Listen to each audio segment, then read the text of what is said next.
We're back on the record in the Johnson matter. Do you wish to call the defendant or? Yes, Your Honor. Okay.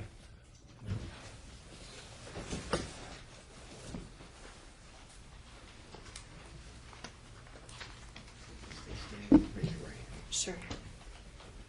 Do you do solemnly swear testimony about to give in this action shall be the truth, the whole truth, and nothing but the truth, so help you God? Yes. You may be seated. Counsel, you may proceed. Ms. Johnson, I know we were here before, and I'll just try and move quickly through some of our questions. Sure. There's no question that Mr. Johnson paid everything that the court ordered him to pay you each month. Is that correct? Yes. And in addition to that, at some point, I believe the court ordered him to pay, I think it was $6,700 to you at some point very early on in the litigation in October. Is that correct? Yes. And you received that money as well. Is that I correct? did. Okay. And he paid for the cost of the house appraisal. Is that correct? Or He did. He Okay. did. All right. And then in terms of 2016 and 2017, up till March of 2017, you had not applied for any jobs anywhere. Isn't that correct at that time? I'm sorry, up through what date? March, when I took your deposition in March of Oh, 2017. no. Okay. And in fact, when you came and testified in June of 2017, on the day of trial, you said that you had sent in one job application to your former employer, but had not had a response. Is that correct? Yes. So, up to and including the day of the day of trial in June of 2017, you hadn't applied for any jobs. Isn't that correct? Just that one. Okay. And you hadn't applied for any employment at all in 2016. Is that correct? No. All right. And you had testified previously, and I just want to make sure it's consistent that we have it today, is that you had stated that you were aware that Mr. Johnson was both drinking and gambling in the year 2015 and 2016. Isn't that correct? I knew he was doing it, not to what extent. And in fact, you said that despite those issues with him, you had no intention. In fact, you told me several times you had no intention yourself of filing for divorce. Isn't that correct? He was the one that always threatened, so no. And in fact, I even asked you at that hearing that had you not filed, you wouldn't even be sitting in the chair today. Isn't that correct? That's not entirely true. Do you remember what you told me back then in June? I don't remember, but circumstances got worse, and I could have easily decided that I wanted out. It'd be fair to say that in October, when the court issued an order about gaming, that you yourself went out after that very hearing and were gaming. Isn't that correct? No, I went to the Aliante directly after this to pick up my mom, who was not allowed to stay in our house by Mr. Johnson's orders. So I just want to make sure I understand. Your answer to the question then is that you did not gamble. I don't think we played anything. Sometimes when my mom and dad are in town, we throw a few dollars in, but I went to pick her up and to eat lunch. You did see the gambling records that were submitted to the court, though. You saw those. I don't know the dates and stuff. I don't gamble enough to know. Well, if the If I records did. reflected that you had gambled on that day, you wouldn't disagree, correct? Then I would have, but that was not my intent of going directly to the Aliante. My mom was forced to be there. Okay. Your mom has a gaming card at Aliante, isn't that correct? She does. And in fact, you had told me that you don't have any moral, you had specifically told me in the June hearing and during your deposition that you don't have any moral problems with gambling, correct? I think I told you I don't especially care for it, and morally, I believe I told you that I think if it goes overboard, yes, I would have a problem. But if somebody gambles a little bit, I guess it's not as black and white as what I would. Do you know what I mean? Like, it's not against my religion.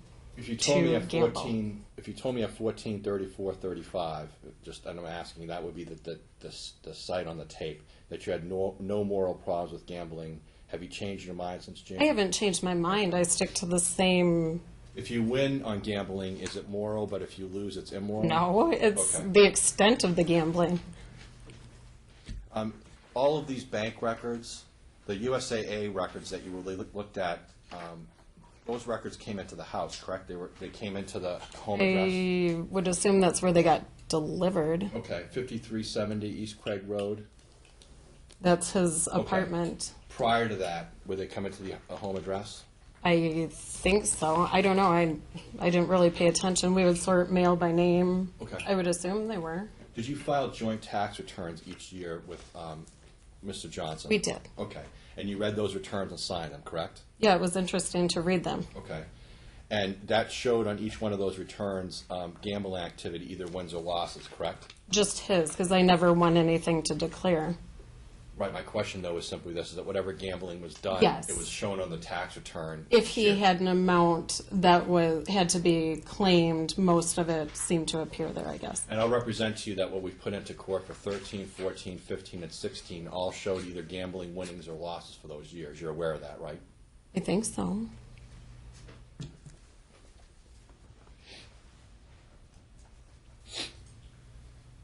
Let me just ask you, in terms of your employment, Mm-hmm. you were hearing the judge told you that he expected you to get a job Yes. in teaching. Is that Yes. right? All right.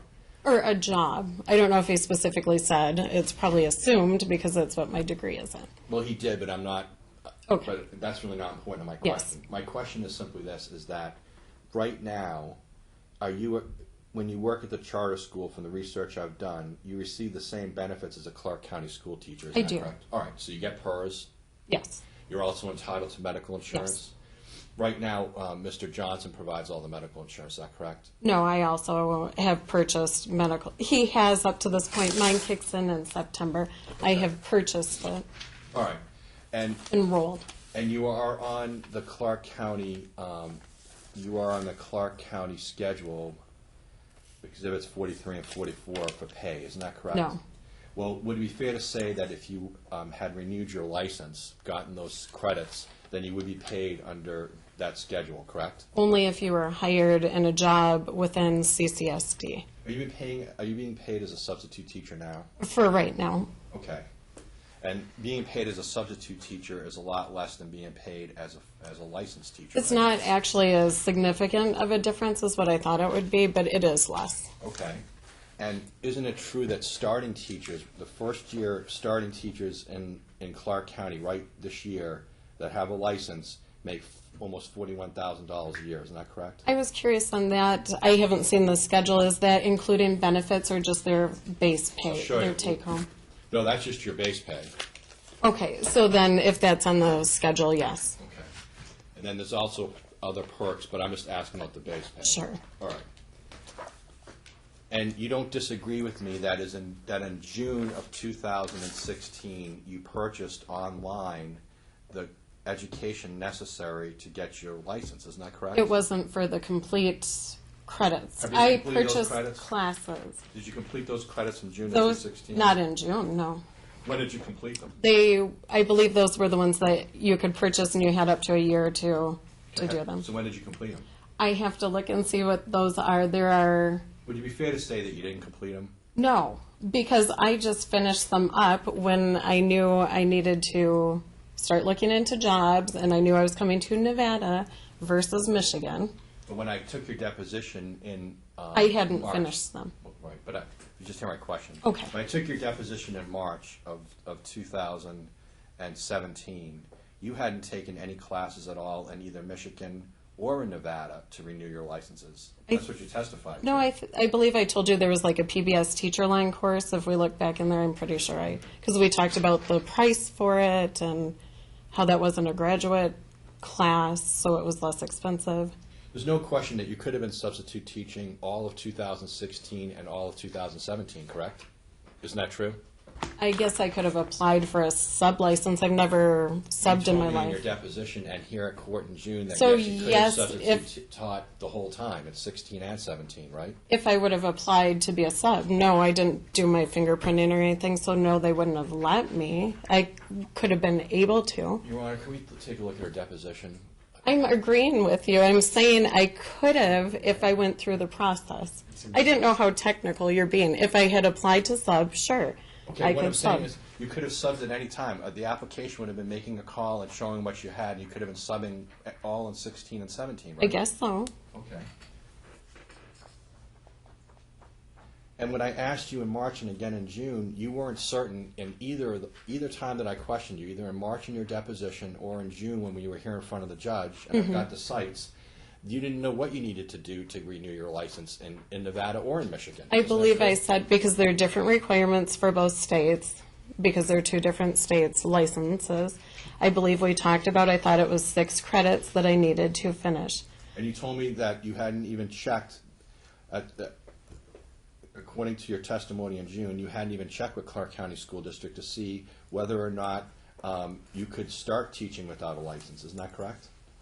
I don't recall, but I was hoping to move to Michigan, so my efforts in research were with Michigan. And in your deposition in March, you told me that you only had taken a grand total of 1/2 hour to figure out what it would be required to do to either renew your teaching license in Nevada or Michigan. You remember that testimony? I do believe I said that. Let me ask you this.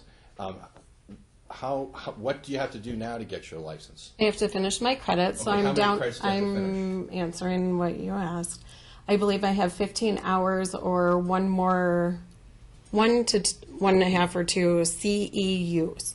Okay, so They equal like 15 hours. okay, so 15 hours, Mm-hmm. and then everything is necessary to have your license. Is that correct? Then you go and pay for it, and yes, go Okay. through the process. And how much more would you make as a Clark County school teacher once you have your license with your years of experience? I don't know. You don't have any idea? I don't know because I didn't look. I think you have the chart. Okay, do you disagree with the testimony that your husband gave that you would be getting credit for the 4 years you've already been teaching plus the 9 years, plus the years that you were teaching in Michigan? I don't know how they're doing the hiring again since I've been gone so long. However, I don't know how they're doing that because I know they've made some changes to hiring, and I didn't look into that to see if I would come in as a new teacher, if I would keep partial years, if I would keep all the years. Well, aren't you getting all of your credit for PERS for the 4 years you've already done? Now that I'm enrolled back in it, yes, it's like, I don't want to say retroactive credit, but they will count it again toward. And for Being years in vested. Michigan, did you get some credit for PERS? I had like 8 or 9 years, but I'm not vested in Michigan because I moved prior to the 10 No, I years. understand. Did you get credit? Yes. Okay, hold on. Did you get credit for PERS in Nevada Oh, for the work that you did in no, Michigan? no, that's All right. completely separate. All right. So you've not inquired of anybody whether you'd be making, once you finish these 15 hours, whether you're going to be making $50,000 or $60,000 a year, what increase you're going to receive, is that right? My pay through Somerset Academy will pick up with the same pay I had in Clark County. I looked back at my last pay stub that I made through Clark County. It was take home $1,499. They said we can work with that, so it would be $1,499 take home pay every 2 weeks once I have my teacher's license renewed. Benefits on top. So, I'm sorry, do you have something in writing saying? So 13, I believe I sent an email to you with the 34,000. What I'm saying right now is Hold you're on. getting paid on a daily basis each day on a per diem? I'm getting paid every 2 weeks. I believe it's 110 a day, maybe for substitute. And once you have your license, it's more, is that correct? Yeah, But but you it don't- wasn't super significant. Like I said, it'll bump up to $1,499 roughly for the 34,000 a year take home pay. Well, but I'm not asking about take home, I'm asking about the gross. What's the gross amount? So that it'd you're gonna be- receive? It'd be like 50 then, right? It'd be 34,000 plus like 10 or 12 benefits. So I'm not trying to trick you. no, I know. understand I'm new to this. I applied for the job. I got it. I hired. I've got a lot going through my head here, I guess. It will switch over to regular teacher's pay after I get my credits. And how long do you believe it's going to take you to finish 15? That's 15 actual hours. Is that Hours, right? yes. So I just want to make sure I understand. Like if you pulled an all-nighter, each one of those hours would count. Is that right? If they had some kind of option like that, I guess. Well, aren't the online? That's not how they work, though. Like, there are classes that are 1 credit hour or 3 hours or But they're all online at your speed, right? not all of them. You could do, like, RPDP through professional development through something in person. When are you going to have the 15 hours done? Like if I'm not sure because, honestly, right now I'm overwhelmed with the job, so probably, let's be realistic, in the next month or two, once I'm back into teaching mode and doing a good job with my students, then I can focus on, let's say, starting them within like 2 months. I had you look at, on the house, Mm-hmm. you don't have enough money to refinance the house in your own name, correct? Not in my own name, no. So what you're asking is somehow that the judge give you 2 years to refinance the house? Possibly. I think we said up to 2 years. I think you guys were requesting 30 days, and that's like not doable. Well, the bottom line is, do you have an objection to the house being sold? Yes, I think since I was asked to stay here, I want stability, and we went through this last time too, for the boys, keep them in the house. I want to stay in the house. It's a lot of changes for them, so. You understand that if you stay in the house and don't refinance the house, it'd be very difficult for Mr. Johnson to be able to get a place to live, like to buy a place. You understand that, right? I don't know. He could ask for money from his parents. Okay. I think he could find options of how to do that. But you were critical the last time we were here about the sketchy neighborhood that he was living in. Oh, yeah, it's, You're not happy with it? no. Okay. I think he could find equally priced apartments in a better part of town. I'd like you to look at Exhibit 16.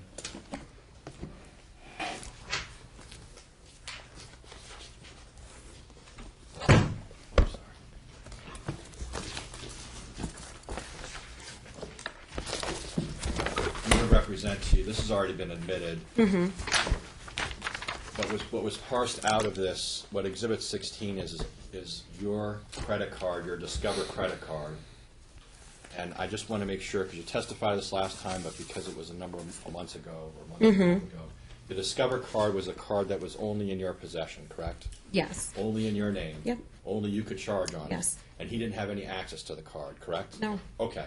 And there's no question that what was charged on here was, at least in part, all of these flights for your parents, correct? And other transportation costs with your parents? Yeah, some of these things that you have in here have dates wrong, and they're I never had a dating service. I don't know what 1-800 contacts as medical. So I do have issues with some of the things you left on here. But as far as flights, yes, I booked my parents' flights and charged them to my card. And they would have Best Western Pioneer, Best Western Wayfair, and that was for them as well. Those, if I looked at when they were, I wish I had that with me, because I looked up, some of those were I have 2011. But what It might have even been family. I'd have to look and see when those were. But what you're claiming, and there's no question that you want all of the cards that are in Mr. Johnson's name, those should all be cards that he has to pay for. You don't disagree with that, right? Absolutely his debt. But then any card, even if it's just in your name, and even if you're the only one that used it, those are all community. That's your position? Yes, because it Okay. was like diapers, formula. I mean, this goes back over 6 years of me charging. Well, then, things. when I showed you Exhibit 16, your position is that, well, no, you did all this for your parents, but they actually paid you all I did. back. Is that correct? Absolutely. And what you provided for proof, or the only proof that you provided, would be this exhibit, is it Z?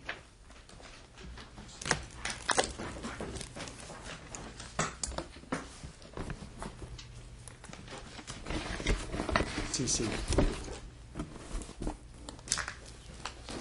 Let me ask this way, you'd agree, I also see that you're saying that your parents also, on top of that, loaned you like $30,000, is that correct? I'm sorry, can you say You're that again? claiming that during the pendency of this divorce, that your parents loaned you like 30 grand? Yes. Okay, but Mr. Johnson never agreed to pay your parents 30 grand, he didn't sign any promissory note or anything like that, correct? I have the promissory notes. So no, not Mr. Johnson. May I approach you, Ron? Yes, you may. I'm looking at this CC, and this is showing a summary of what you're claiming as repayments that were made on the credit card, is that right? Yes. But the proof that you're providing, you got to help me with this, and I want to make sure I understand it. The proof that you're providing is you're showing deposits, cash deposits that were made into an account, into a bank account, that's only in your name and your father's name. Is that correct? Yes, in All right. Michigan. Okay, so you're showing me a summary of deposits made into a bank account that only you had access to and only your dad had access to, right? My mom, his name is on it, so no, my mom can put money into it also. Okay, so your mom could Anyone could, you could go and deposit money into my account and they would let you. Okay. Well, thanks for the offer. Yeah. But let me ask you this way. There's no question that Mr. Johnson didn't have access to that account. He couldn't withdraw from it, correct? No. All right.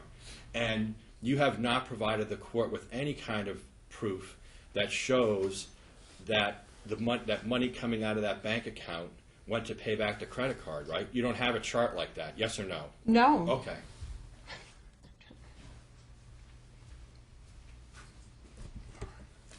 Would you agree that the bulk of your attorney's fees in this case was spent on this request to move out of the state of Nevada so you go live with your parents? No. That was part of it, but not the main thing.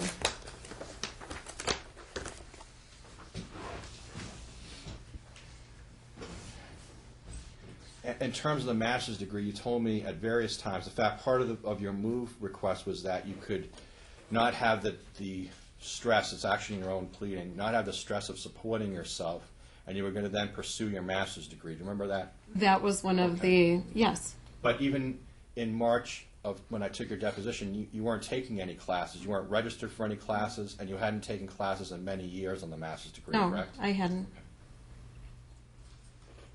And as we sit here today, and then when we spoke again in June under oath, you hadn't enrolled in any classes, you didn't have any more information about the classes, and you hadn't really even looked into the classes. Isn't that correct?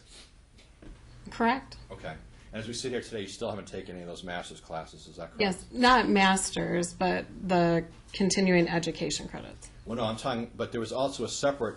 Indiana State, I have not taken any more classes through, but I've talked to them. They were changing advisors. They were going to let me know if the program had changed and what classes are still left to take. And I didn't have money to pay for expensive And according to your testimony, you were taking master's degree classes from the period of the marriage through 2010, isn't that And correct? prior to the marriage, when I lived in Michigan, I started them. Okay. You have just a couple minutes, Council. Okay.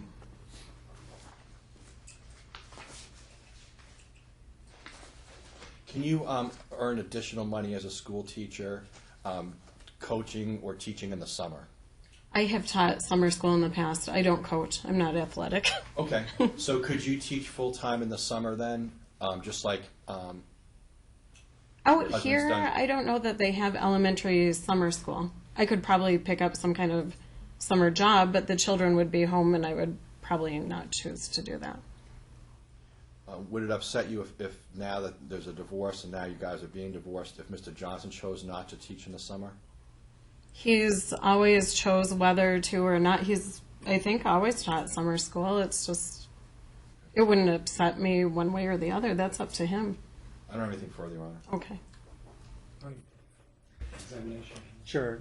You stopped teaching back in 2010, is that Yes. right? Okay.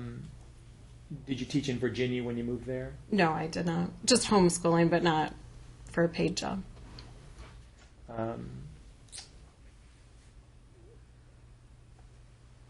Let's be clear about your income because I think there's some confusion.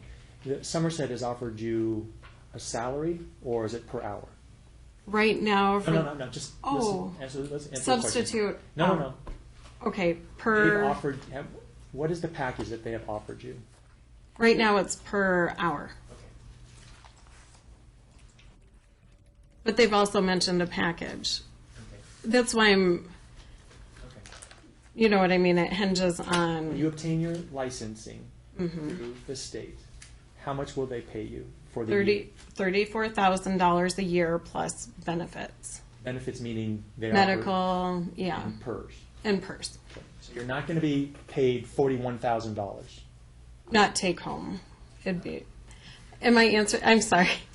Just listen to my question. Okay. There's been reference to the CCSD chart. Yes. So I'm not being paid $40,000. Correct. Yes. They've offered you a different amount, Yes. and that amount is the $34,000. Yes. Okay. Is there a reason why you agreed to work there and earn only $34,000? Yes, because the school year was starting. I was kind of ordered to get a job. I went out, I had one interview. I looked into a couple other places, found out that they would be able to hire me as a full-time sub, applied for the job, got the job, started working within days. So I felt pretty lucky that I was able to have something by the time we came here. Because you're not licensed. Because I'm not licensed. So do you think you could have gotten a job in the school district? No, because I had already inquired within the school district, and they would not hire me. So the charter school has relaxed rules about this? A little bit. So just to show the court, and it's been filed and served, but let's just look at your financial disclosure. Sure. So you filled out the financial disclosure form based on the $34,000 Yes, per I year. did. But what you're testifying to today is that you're not currently yet receiving that. Exactly. So, yeah. Okay. And you attempted to estimate what your deductions would be once you receive your salary pay? Yes. Okay. And as far as the expenses that are listed here, those you've approximated based on you living in the Sea Harbor home? Yes. Okay.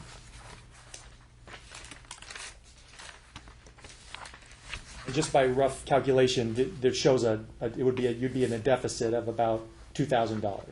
Mm-hmm. Is that a yes? Yes. Okay. And is that why you're asking for alimony here today? Yes. And how much are you asking for in alimony?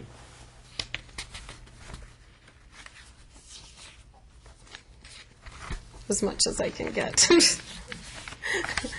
requested $950 for Yes, 4 years. for 4 years, for Why- sure. Why do you think that you should receive alimony from Don? I have not been financially supported in the past. It was his money, and I felt like I couldn't come to him to get money for what I needed. I was belittled and just made to feel very inferior, and that it was his money. I got my allocation every month, my allowance, for groceries and things that I had to ask for a raise to go up from $100 to $250 a week to buy groceries. I mean, this is not fun money. This is to support the household, cleaning supplies, anything, clothing for the boys, shoes for the boys, everything. I was getting $12,000 a year. He was making over $100,000 a year. So I was getting roughly 10% or a little more. I had to put extra stuff on credit cards. I was not supported through the marriage. He did pay the bills, but as far as being a wife, I was given the bare minimum of what I needed. So I feel like there is money that should be able to be given to me to help support the boys, because this is going to be very financially hard to do out here in Las Vegas.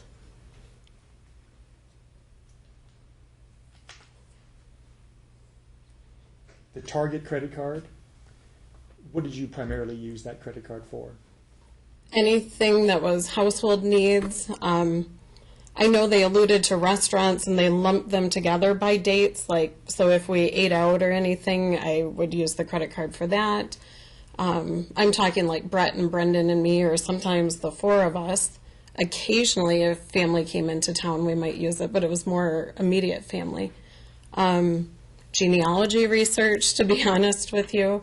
Are there any charges on the Target card that you feel, Dawn, that were not for a community purpose? I don't think so, unless you consider like genealogy as a hobby of mine. So, no, I would say they're all community. What about your two Chase credit cards? Do you feel that the charges on there are marital responsibility? Yes. The Discover credit card, there's been reference made to these charges, the airline tickets that you paid for your mom. Mm-hmm. Is it your contention today, your testimony, that your parents paid you back in each instance where you would charge their airfare? They did, yes. And where would that money typically go when you received it? Sometimes I put it on as part of the payment. I would do minimum payments. Sometimes I had to use cash that I wasn't getting enough from him, so I would have to buy clothing out of that. My parents have been a blessing through all this because they've been very financially supportive through all the years. Some of these charges that they're talking about for airfare date back to 2010 and 2011. Yeah, I would book them for them and do all the legwork. I was like their travel agent, and I'd book them for them. Mr. Kelleher asked you about proof of some of these deposits. When you went and made this schedule that was CC, how did you prepare this schedule? Did you go through any actual statements? Yes, all of my independent bank statements. That's how I came up with the dates. You had all those bank statements because they were provided to you by... They I believe, did a subpoena for those records, so they had them. So you weren't guessing at these No, deposits? no. And other than paying you back, did your parents provide other support to you from time to time? Oh, yes. Entertainment, taking us out to eat. They'd pay for groceries. My mom buys a lot of clothing for the boys. If we took any little trips while we were in Virginia to Washington, D.C., I mean, they're good about being very supportive. Car repairs, you name it, and they've helped out.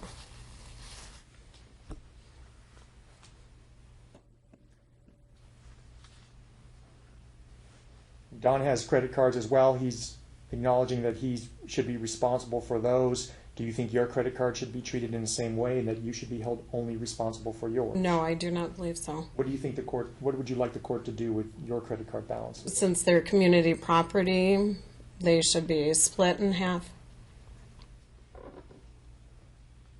How have you paid your attorney's fees during the pendency of this case? I borrowed from my dad. How much would you say you borrowed from your dad to pay attorney's fees? Probably close to 30,000, 25 to 30,000.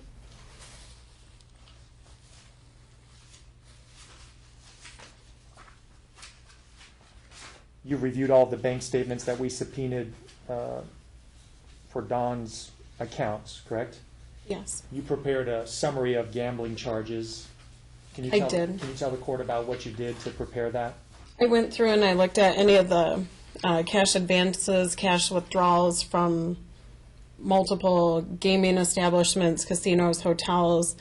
Some of those other ones I wish I would have gone back because I know I had come across Navy Federal receipts that said they were from certain places, and I know they're claiming that they're not all gambling related, but to go through all of those, and I think it was page after page of 5 accounts, and I think I only saw him take money out of a bank maybe once or twice out of all those. All the rest were from gaming establishments. So those other withdrawals might not have been marked as such, but I know I had other information that I should have delved into further. How long approximately did it take you to prepare that chart? Oh my goodness, hours and hours.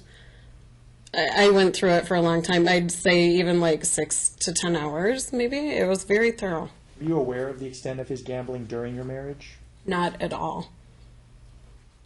The records were a surprise? Very much so. I knew he did it, but not to that extent at all.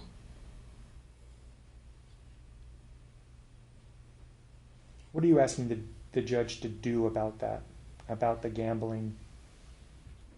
I think it should be considered as marital waste and should be reimbursed or... Don has put together a schedule that, in his mind, he spent, it's about $83,000 of various charges that he acknowledges were for gambling. Yes. And you've put together a schedule that has the number closer to $130,000. Yes. Is there any reason why you would think the judge shouldn't at least accept Don's figures? No, not at all. I think at least his, if not more. I completely understand that some of those other ones were just listed as cash withdrawals. So it is hard to tell where it is from, but based on what we've seen, we pretty much know where those came from. When Don received his severance pay from the Army, what did he tell you about that? I think he just told me the amount. and that it would eventually have to be paid back. Other than that, I didn't know where the money was moving or what he was doing with it, other than I believe he did tell me that he was going to use it to pay back the $15,000 for the classes that he had originally told me were going to be free, that the government was paying. My response. So he told you that his master's degree was going to be free, That it was going to be free. and then he later told you something different? Yeah, that he had gotten wrong information or was mistaken on what he had told me. Do you feel that you have a clear explanation of where the full amount of the severance pay is going? Not at all. It's about- very confusing. At one point, there was $26,000 in that Silver State Schools Credit Union account. Mm-hmm. Do you know where all that money went? I have no idea. There was mention of a USA brokerage account and about $40,000 as of May of 2016. That one completely shocked me because it was within a short time that all disappeared. I knew he had stocks and he would sometimes tell the names of them, but It's not responsive to any question. Sustained. You know where that money has gone? I have no idea. I was never aware of stock movement. Don mentioned that he received some additional insurance proceeds and that he's had to use those to repair his car. What shape is your car in? It's quite rough. Does it need tires? Yes. Is it I need- just got the estimate. Has there been work performed on the car Yes, there that has you've been. had to pay for? Yes. Tell me about that during the I've- pendency of this case. What have you had to spend on this car? I have it listed on the charts, but from my dad, I think it was roughly 5,000 maybe, 3,500 to 5,000 You had to spend on the car? on the car for repairs.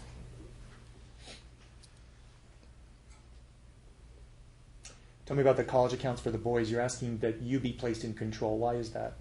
The reason I'm saying that is I think we need one person to be in charge of them to make sure that the money isn't disappearing to other locations. I know he set them up and he's the one that has put money in there.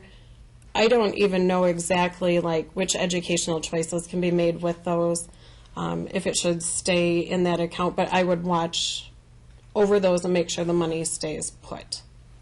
Because I had been told prior to this that he said he wanted those, he would fight for them and wipe them out. Verbally, he told me that. There's been a lot of discussion about you should have taken classes sooner, you should have found a better job. Do you feel that the judge should base child support or alimony on an income higher than what you're currently earning?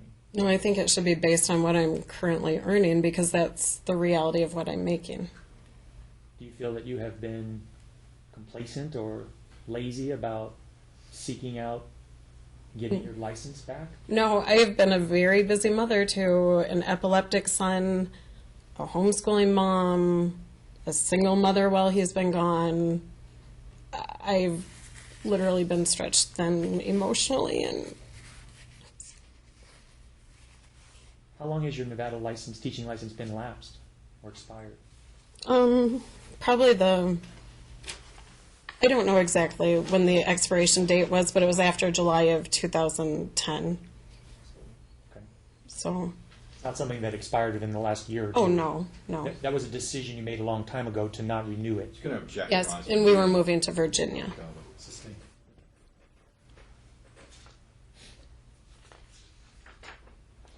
You have an annuity, I think it's around $11,000, whatever it is, you have no objection to splitting that. No. Lastly, you've made a claim regarding contempt and Yes. the amount of gambling that Don did after the court ordered him to stop. Yes. What are you asking the court to do as far as that? Apparently it'll be fines. I don't know what you set as the fines, but I think he should be fined because it wasn't just once or twice. It was close to 100 times or more that he chose to go out and spend community funds on gambling. Don has, during the pendency of this case, Don went out and got a personal loan for $40,000. Yes. Were you aware of that when he did it? No, I was not. Did he ask you about it? No, he did not. Do you think you should be responsible for any of that? Not at all.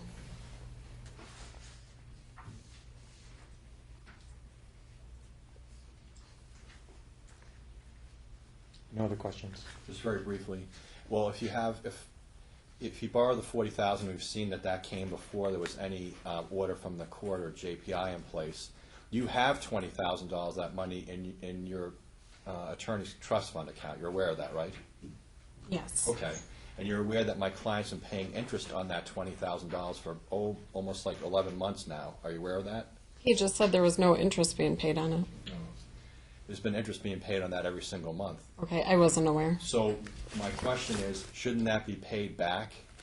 Shouldn't that 20,000 be put back to USAA, and then at that point the money's not owed, right? No, he should be responsible. He's been very dishonest and not forthcoming on various financial, I don't know what you want to call So them. the answer to my Disclosures. answer to my question is, you should be able to keep the $20,000 of borrowed money, and he should have to pay the $20,000 and all of the interest. Is that correct? That's your testimony? I think that should be, it's half of it and it's in trust. Yes, I don't have anything further, Your Honor. All right, you may step down. okay.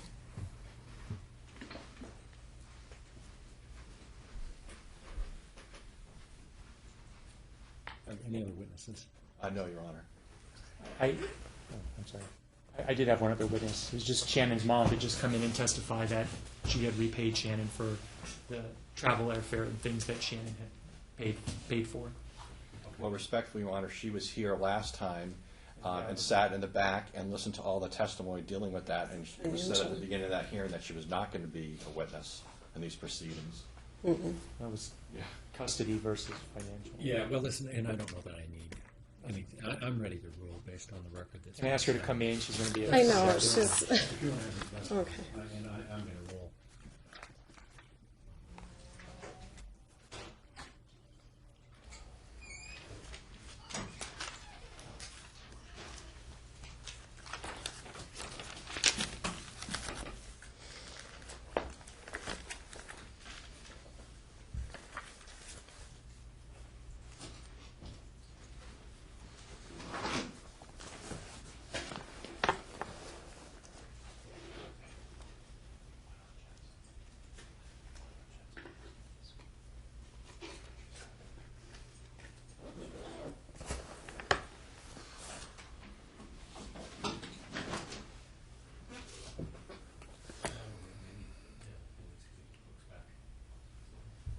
Oh, okay. All right.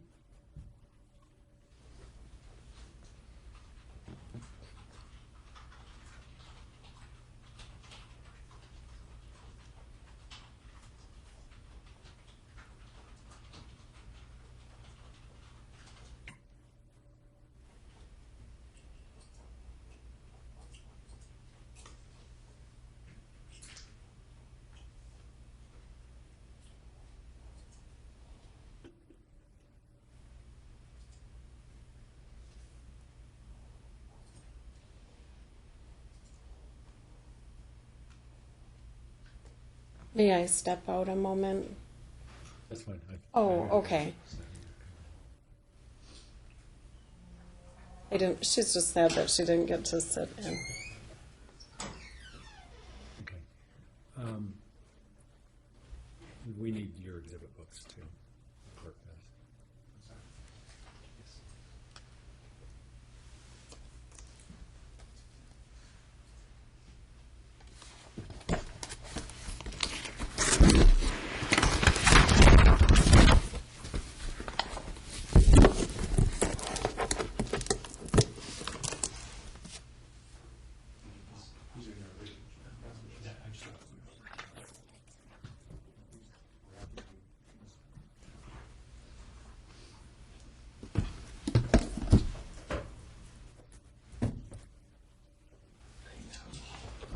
All right, I make the following findings, conclusions, and orders.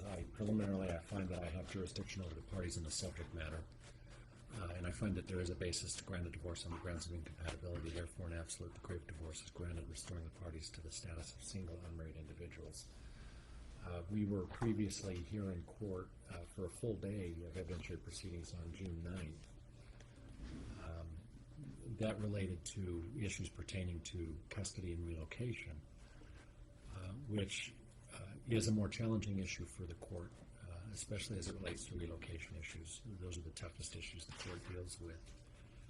And ultimately, the court heard testimony in regards to, actually the evidentiary hearing was earlier than that.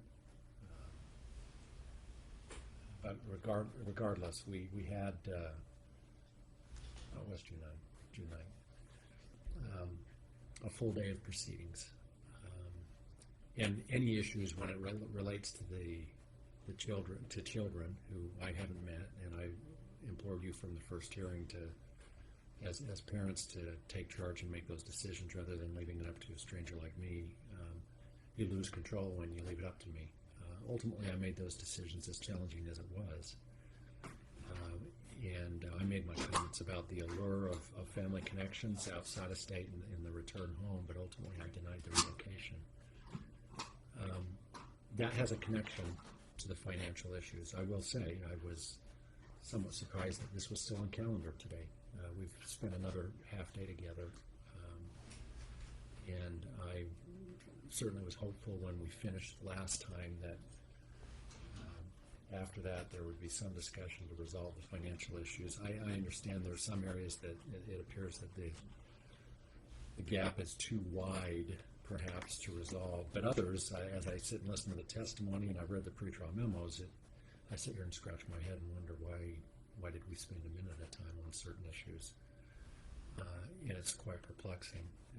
It's as challenging as it is for me to make decisions about the custody and care of your children. And it's something that I think about, and those are the type of issues that oftentimes stick in your head even after I leave the bench. Spending your money is not a challenge to me. That's one reason I'm surprised we're here. This is not a challenge to me. I don't think about these financial issues when essentially that's what this boils down to, is you're asking me how to divide your money, how to spend your money. It doesn't cause me the same degree of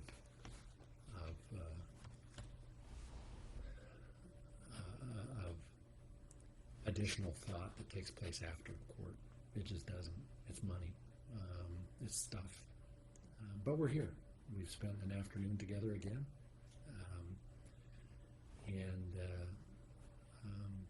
Some of the issues are fairly simple, and others, as I've sat here and listened to the testimony, have thought about what is the best approach for me to take, recognizing there are statutory requirements that I must abide by.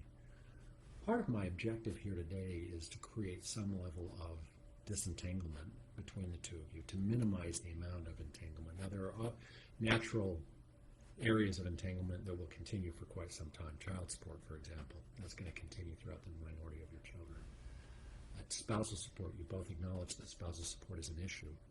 I note after the testimony and the pretrial memos were $200 apart, which seems like a very minimal amount that certainly with some effort could have been bridged, and I don't know that you needed me for that.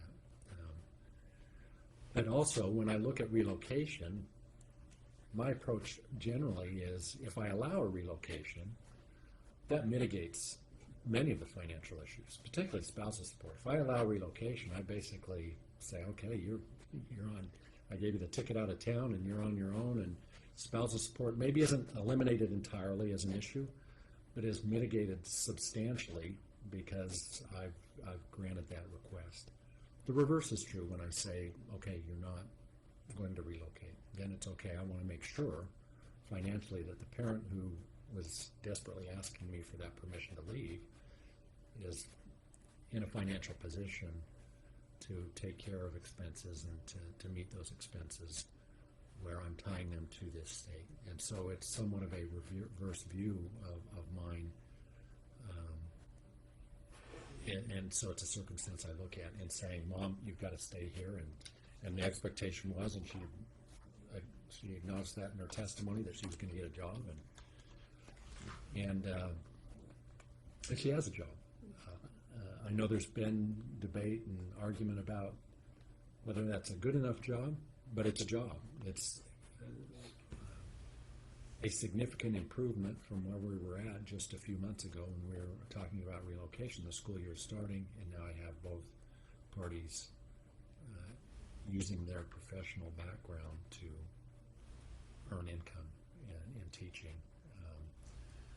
So as I go through those issues, this is how, and I ponder, and some of this really is an effort of mine to try and limit the amount of entanglement you have with each other. I'll start with child support, which is governed by Section 125B of the Nevada Revised Statutes. The statutory percentages are in 070.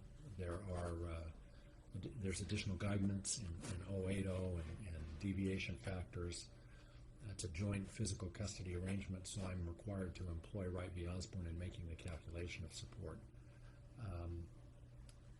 Part of this boils down to defining what your income is. And so I'll define it for purposes of child support, but also understand it also carries over into the spousal support analysis. Although to be very clear, when I examine spousal support, in evaluating the number, I deduct the child support to determine what the payor's income is as a deduction. So I'm trying to look at what net incomes are when I'm evaluating spousal support, whereas child support, statutorily, I'm required to look at your gross income. Defining plaintiff's income, his salary is defined as $61,161. The tax return reflects $71,704. So there is about a $10,000 difference, and we spent some time on what that was attributable to: summer school, extended summer school, coaching. So that's additional supplemental income that the plaintiff has received. And part of the testimony was he'd like to turn that off a bit to generate more time that he's able to spend with the children. But I note that, and I also understand that plaintiff basically for some period of time was the primary breadwinner in the home. So that was the income that was coming in to pay all the expenses. But it's not as though these type of extracurricular activities, the coaching and the summer school, is something that was just attendant to the divorce and the orders that the court had required the plaintiff to pay. This appears to be a pattern that since the plaintiff started his employment, he's done the summer school, and when the coaching's been available, he's coached. So I'm inclined to, that is a historical pattern for the court for purposes of evaluating child support and spousal support. So I find that his income monthly is $5,975. Multiplied by 25% is $1,493. $1,494 rounded. In defining the defendant's income for Wright v. Osborne purposes, her current income, that's not necessarily in dispute. There was some challenge in trying to figure out exactly what the income was, but there's nothing that appears to dispute the fact that right now it's $34,000 in annual income, and the $34,000 divided into 12 months is $2,833. And then multiplied by the 25% is $708.33. And doing the math, the amount of child support, let me just check my numbers real quick.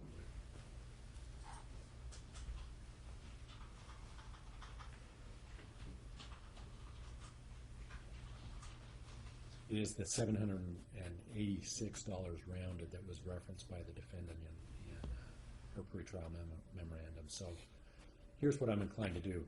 I am accepting that as the defendant's her current income. There's been a lot of discussion about defendants completing certain hours to regain her certification, her license. And so my expectation is that that is going to occur at some point during this school year. So beginning next school year, I'm defining the defendant's income moving forward as the $41,000 that was discussed and identified in the exhibits that were admitted. That results in monthly income of $3,416.66, which 25% results in $854.16. the resulting child support amount beginning at the beginning of the next school year would be $640. So effectively what I've done, and this begins in the month of September, these are all of these support orders essentially, since we're here on August 21st, commence the beginning of September. That's going to be the child support obligation. Each party is to maintain health insurance for the children, given the testimony that established that both parties have that available. Anything not covered by insurance is to be divided equally, but between the parents pursuant to the 30-30 rule. As it relates to the division of assets and debts and alimony, this is governed by NRS 125.150, which provides in subsection 1, in granting a divorce, the court A, may award such alimony to the wife or to the husband in a specified principal sum or as specified periodic payments as appears just and equitable, and B, shall, to the extent practicable, make an equal disposition of the community property of the parties, except that the court may make an unequal disposition of the community property in such proportions as it deems just, if the court finds a compelling reason to do so, and sets forth in writing the reasons for making the unequal disposition. The last part of the statute really ties into the marital waste that we've been talking about. Dissipation, marital waste is the common vernacular that we use in talking about issues where there's been an allegation that money was diverted from the marital community for non-marital purposes or purposes that didn't benefit your home, the marital home. And the plaintiff acknowledged that some of those gambling practices was wasteful in nature. I don't necessarily receive that testimony as from a legal definitional standpoint, but it's money that's clearly being diverted.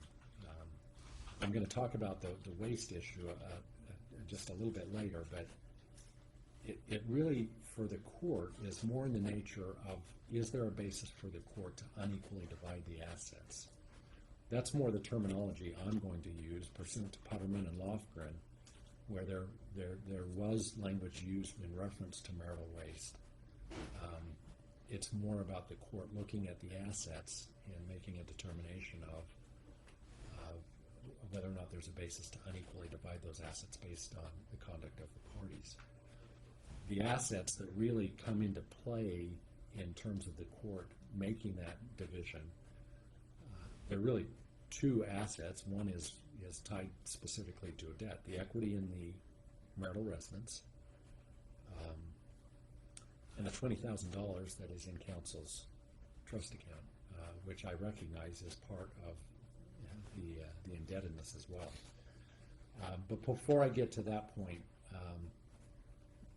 in terms of debts, total that I'm seeing based on the schedules that have been submitted to the court in the pretrial memos, the total of the defendant's credit card debts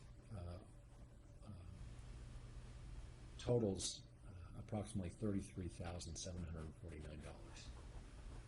Half of that is $16,874.50. I don't find a basis not to characterize that as community in nature. I know there have been discussion about some of the charges specifically on the Discover card as it pertained to travel of the defendant's parents, and the defendant just testified about reimbursement from her parents, and I know the defendant's mother was here to testify in that regard, and I ultimately indicated I don't need that testimony. I'm finding it's community in nature. I don't find that there's a basis to find otherwise that it should be treated as a basis to unequally divide that indebtedness pursuant to Putterman or Lofgren, or more specifically the statute. This gets into some of the nuances of the debts where I somewhat interjected, and we had a discussion briefly on the record about the plaintiff's position, saying he's willing to take his indebtedness, which appears to be the $40,000 USAA loan, which his argument is he wants the $20,000 back to pay that down. Plus there's other credit card indebtedness. A lot of this, there was time spent about the nature of charges, money taken out of those cards, money used at gaming establishments for that purpose, and whether there's a basis under Putterman and Lofgren to unequally divide that indebtedness. I do find in principle, and as I lay out where I'm going on this, that the plaintiff should pay for those debts in his name, including the USAA loan, the Silver State credit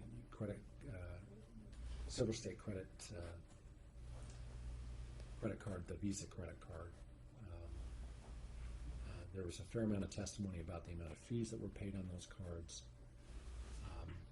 And ultimately, as a matter of disentanglement, I'm going to have each party responsible for paying their respective indebtedness in their names. And I'm going to accomplish that through a division of assets that I'm going to outline as we go through the assets. So ultimately, as a matter of disentanglement, each party is going to be responsible for paying, actually making the actual payments. And this ties into how I'm approaching the division of assets and also the alimony issue in terms of limiting the amount of entanglement. Because I've thought about this a lot as I've sat here and processed the testimony. I'm not inclined to set up separate debt payments on top of how I'm approaching the division of assets on spousal support. As far as the assets, again, some of the easier assets that are very simple for me. The Roth IRA is going to be divided equally. I've heard testimony that there were current statements that have been circulated, but there was some dispute as to whether or not the defendant has actually seen those. I accept the testimony that there's been nothing withdrawn from any of those counts. That should be divided equally between the parties. The annuity should be divided equally between the parties. To the extent there can be any offset, I leave that up to counsel to determine if there's savings in terms of the actual division. I don't know that the IRA needs a qualified order. I don't believe it does. As a Roth IRA, that should be fairly simple, but you can effectuate that division. The PERS accounts, again, it appears on its face that, notwithstanding the fact that there was no formal stipulation placed on the record, each party has a PERS account. Defendant may not be vested yet, but it's still an asset for the court to divide, and likely will be vested here shortly as she teaches and gets the attendant benefits of the PERS program. I retain jurisdiction over the division of those assets. I accept the proposal that Quadramasters will prepare any qualified orders for the purpose of division of your respective PERS accounts pursuant to Nevada law, using the time rule for purposes of division. I know there was testimony that was offered about possibly offsetting those pursuant to CERDIC. I find and conclude that I'm not in a position to simply offset your PERS retirement benefits because there's no evidence as to the value. There were no actuaries called as witnesses, and even if there had been, my reading of CERDIC is that absent an agreement, we simply divide those pursuant to the time rule, understanding that when either party becomes eligible to receive an unreduced benefit from their PERS, then those amounts should be paid, even though PERS will not actually make any distributions whatsoever until someone actually retires. But the court retains jurisdiction over the enforcement of those issues. The U.S. National Guard retirement, similarly, it appears to be stipulated to, so I appreciate that. And the plaintiff even offered he's okay with Quadramasters preparing the appropriate order. It's not a quadro. I believe it's an order acceptable for processing that would be prepared. And the order would be that it will be labeled as alimony to effectuate the actual payment from the Military Pay Center directly to the defendant. So there, again, it limits the entanglement between the parties, but it will not be classified as alimony for any tax purposes. It's really a logistical issue to ensure payment because it's my understanding, there's no 10-year overlap. So this is one way to get around that. Children's college funds, my order is that you're to be dual signatories on both accounts. Unless you can come up with a better solution, you're dual signatories on those accounts. There's not to be any withdrawals absent the agreement of both parents. Vehicles, I believe the plaintiff has the Chevy Tahoe, defendant the Chevy Venture. You're each going to keep those vehicles as your sole and separate property. I'm not allocating any additional offset beyond the the global offsets I'm going to be making hereafter. I know there was discussion about the insurance proceeds and the amount that was used, the amount that was left over. Any savings bonds, to the extent they exist, should be divided equally, as well as any USAA stocks, and the de minimis accounts in the bank accounts are to be divided equally. So that leaves the big issues as it relates to assets and debts. Comes down to the residence and the $20,000 in counsel's account.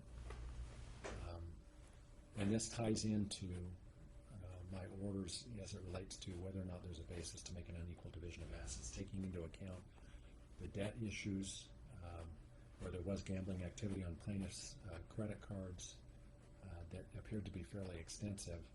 So I do find, as a matter of equity, that there is a basis to unequally divide the equity in the residence and the amount that's in counsel's trust account. For purposes of the residence, the Sea Harbor Court residence, the appraised value was $184,000, and it appears there's about $131,000 owed, leaving equity of about $53,000 or thereabouts. There's an acknowledgement that it is community property.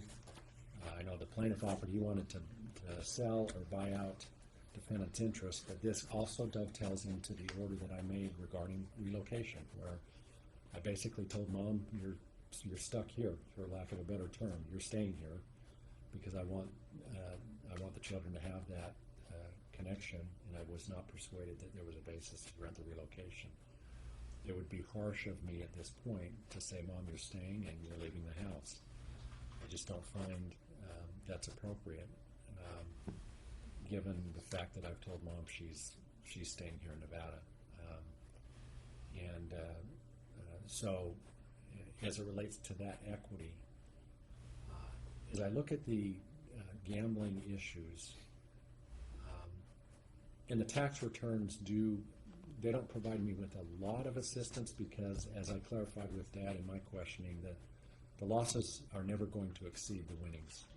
That doesn't mean the losses didn't exceed the winnings, but when you're reporting it to Uncle Sam, they're not going to let you take all your losses. It appears that there was extensive gambling. I was not satisfied or persuaded when we started talking about some of the explanation as to where certain amounts went, where they were deposited. That goes above and beyond how were they spent, but just the location of the money. And I generally, as I've interpreted the case law from around the country, not just here in Nevada, because we don't have a lot of guidance. There is a case pending before the Nevada Supreme Court on the issue of marital waste, but my take on how I approach that is, once there's a demonstration that amounts have been utilized that have been taken from the marital community, and there's not an adequate explanation as to where those amounts are or have gone, the response, well, they went to pay bills, is not a sufficient basis for the court is not a sufficient accounting for the court to not find that there should be an unequal division of assets. And that got into some of the testimony where these amounts that were discussed and questioned of the plaintiff, there just wasn't a sufficient accounting. The $40,000 amount that was referenced, where did the $40,000 go? There just wasn't a sufficient explanation offered to the court. So I do find that in the totality of the division of assets, that there is a compelling reason to unequally divide the assets based on the failure to adequately account for those monies. And so what I'm inclined to do, and this also dovetails into the issue of attorney's fees, it's my understanding that the plaintiff has paid, he had testified, around $35,000, suspects it's going to be more. Defendant paid $28,000. It appeared on both sides those were financed by some mechanism or another. Plaintiff in terms of some of the indebtedness, defendant from her family.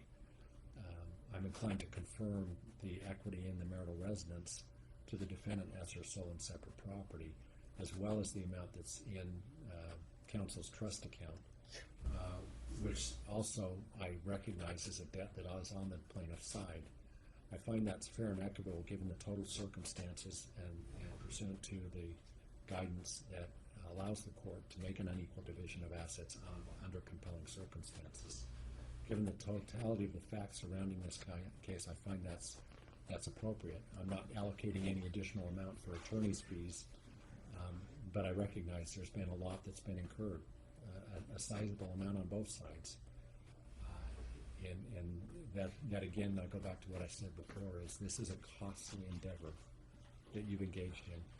And I recognize a big part of it was relocation, and that's why I reiterate, as I stated before, once that was done, my hope was that the pieces would fall together, that there'd be some discussion, and we wouldn't be here. With respect to the issue of spousal support, the plaintiff acknowledges the need for spousal support. Although I recognize that child support is set at a higher amount than the plaintiff ultimately had asked the court to set it at. But he'd asked that it be set at $750 a month for 14 months. The plaintiff was asking for $950 a month for 4 years. I've defined the income for purposes of child support, and that applies here. I'm not going to reiterate that. I've considered the factors under 125.150, the financial condition of each spouse, and that's really defined by how I'm looking at your incomes. The nature and value of the respective property of each spouse, the duration of the marriage. It's not a long-term marriage, but it's not necessarily short-term. It's in that middle area. Income, earning capacity, age, and health of each spouse. You're both capable of earning incomes. And as I've indicated before, I am looking at this on a stepped-up basis for mom, and I've attributed higher income 1 year from now. But I'm accepting the income that's been reported based on the testimony that's been offered. The standard of living during the marriage, I've considered that, which is really defined by your current incomes, but I also recognize there was a time in which plaintiff, before he was teaching, was earning higher income, and that testimony actually came from our prior proceedings. The career before the marriage of the spouse who would receive alimony, not a huge factor in this case. The existence of specialized education or training or the level of marketable skills attained by each spouse during the marriage. Both parties pursued master's degrees during the marriage. I recognize the plaintiff has his master's degree. Defendant does not. There's been some consternation expressed about that. The defendant should be in that position. And certainly I expect that to occur at some point for the defendant, for herself. But both parties were able to pursue educational pursuits during the marriage. The contribution of either spouse as a homemaker, there's been some limited testimony about that today, but there was more testimony about that at the prior proceedings in terms of the defendant's role in the home, and so there were homemaking responsibilities. The award of property granted by the court in the divorce, that's already been spelled out by the court as I've gone through the assets, and that includes the allocation of the equity in the home and the amount in counsel's account. The physical and mental condition of each party as it relates to the financial condition, health, and ability to work with that spouse. There's nothing that inhibits either physically or mentally either party's ability to work. And so I've considered and weighed all those factors.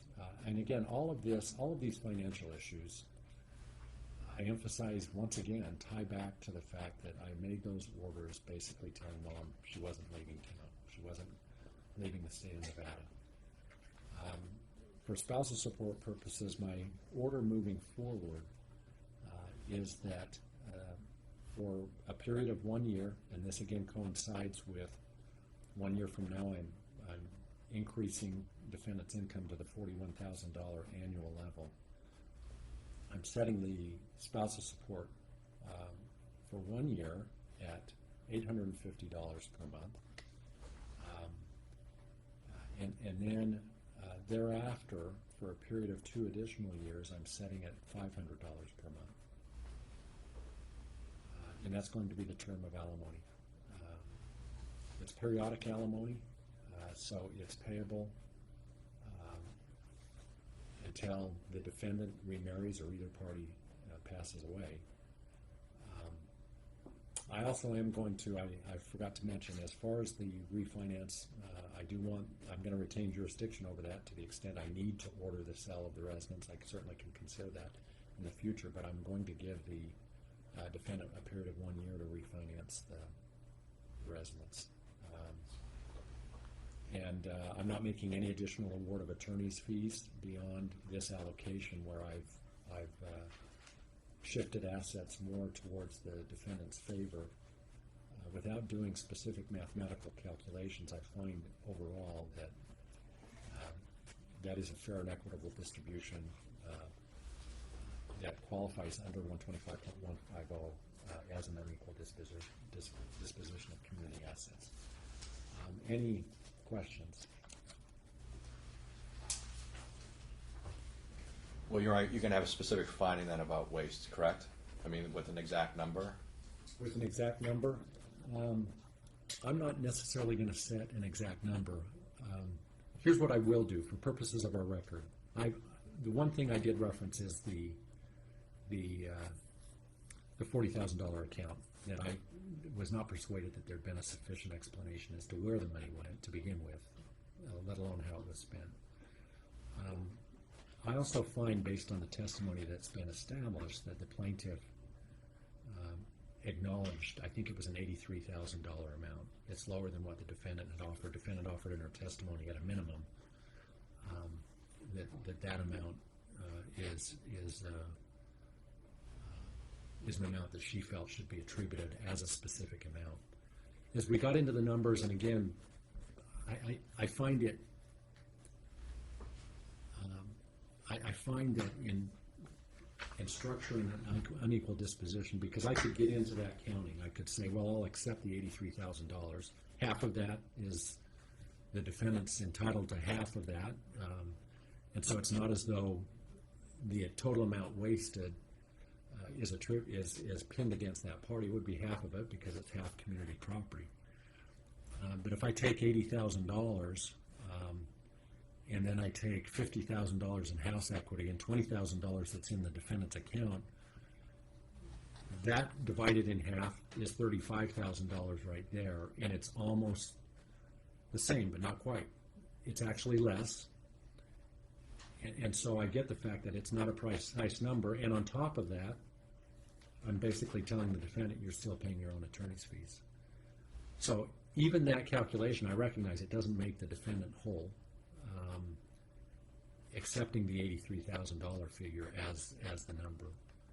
But I find it sufficiently compelling to structure a resolution in the way that I have fashioned it to limit the entanglement and basically set the parameters in terms of spousal support and child support, and it's a clean break. Now, also on top of that, something not to be lost in all of that is I'm telling the defendant she's got to pay those debts that I treated as community in nature, because I'm trying to disentangle. So the total amount is less than that. But again, I'm trying to send both parties away with somewhat of the limitation to spousal support and child support, and you go your separate ways at that point. It does provide the defendant with some liquidity, with some cash. So rather than getting into that count, I'm just not inclined to get down into that counting and set up another payment on top of that, in addition to the spousal support and child support. So two other questions of clarifications because of my client, Your Honor. I want to make sure that she's going to be responsible then, starting, I guess, September 1st, for making that mortgage payment every single month, right? Correct. That's her obligation, beginning in September.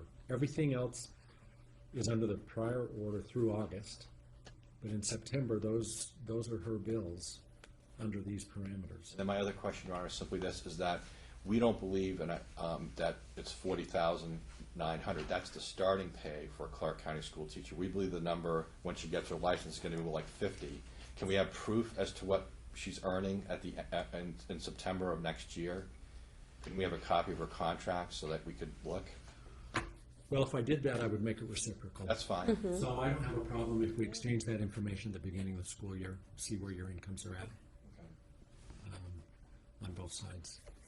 One last thing then on that issue, Your Honor, but then you would be expecting, I just want to make sure, that you would be expecting that she has a license by this time next year, that those 15 hours would be done. Well, basically what I'm saying is, if she doesn't, I'm still attributing that income to her. The amounts basically because it's my understanding that at a minimum, that's the first year.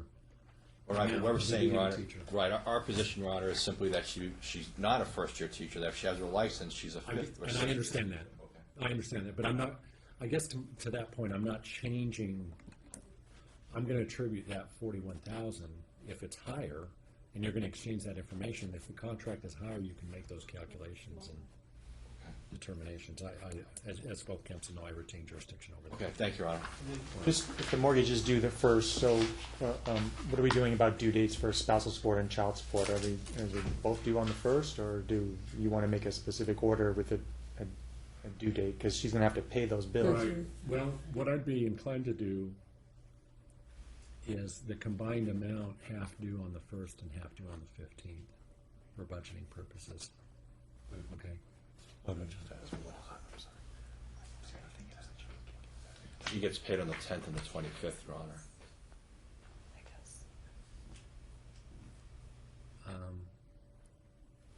When does the defendant get paid? Is she on the same cycle as? I'm on the 15th and the last day of the month. I mean, she's going to have So, to float some of her bills I until know. she gets paid. I think he's just in the same boat. I mean, Well, Your Honor, he can't float anymore, like you've seen, you've already given $20,000 that he doesn't have, that he's going to have to pay on. Well, ultimately, what this requires some level of budgeting is what it comes down to. I'm gonna say, and I know this still doesn't necessarily fit with. I'm not necessarily going to do the 10th and the 25th. I'm gonna say the 5th and the 20th. I don't want to wait that long.